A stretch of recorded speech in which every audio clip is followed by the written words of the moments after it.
साइकेलजोंसो फैदों जे मा बुंनोलै सना लकडाउननि थाखायनो थाव संख्रि माबा माबि खरस नांगौ जानायखाय बाइकखौनो फाननो गोनां जाबाय अभाबावनो गासिबो धंस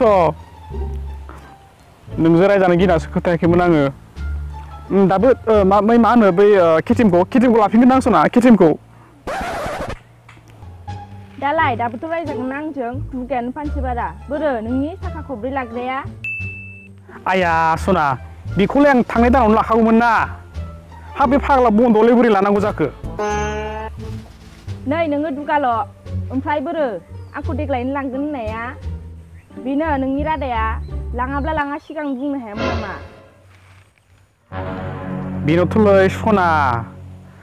माबा मा होनो देग्लाय बोसोरसेखौ नेथारदो दे सना दे नोंबो बै माइ जावनाय जि दानाय अनला ओंख्रि संनायफोरखौ रोङाखै नालाय सोलोंना लाग्रोदो आं जेबो मिथिया नोंनि आंनि कानेक्सना दिनैनो जोब्बाय होनना सानना ला आरो SMS कल हरनानै डिस्टार्ब दाखालाम मिथिखा बाय सना र'ब्रा र' मानो बुजिया लकडाउनाव जोबग्रोसै आया स्टेनबो गैया माथो आयो सना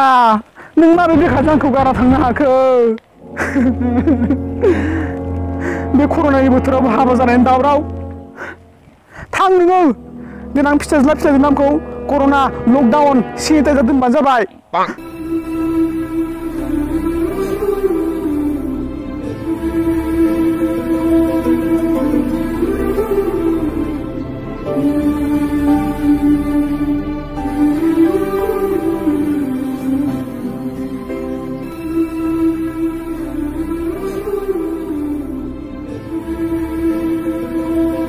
बोरै सहायनोब्रा गुबुनजों जुलि जानायखौलाय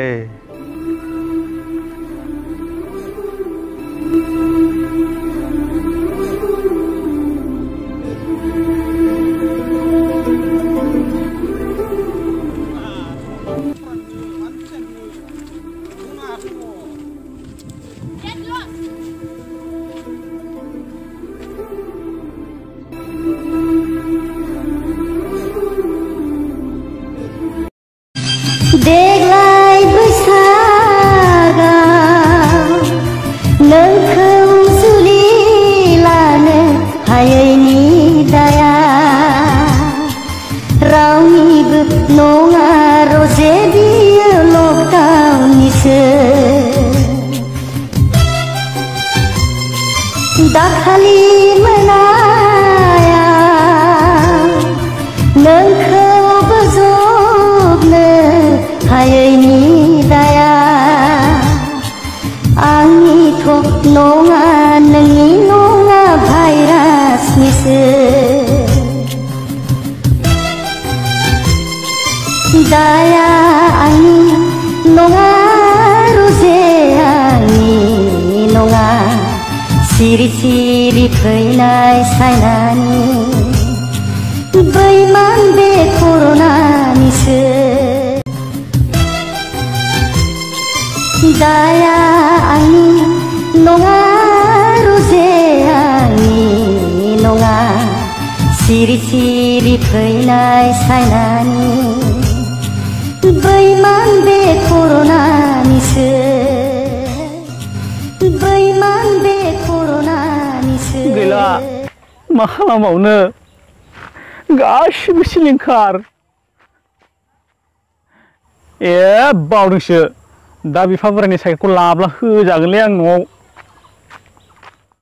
हे लोगोफोर मा नायबाय थाखोलै साबस्क्राइब लाइक आरो बेल आइकनखौबो थुना होदोलै मोजां मोनदोंबा शेयारबो खालामना होदोलै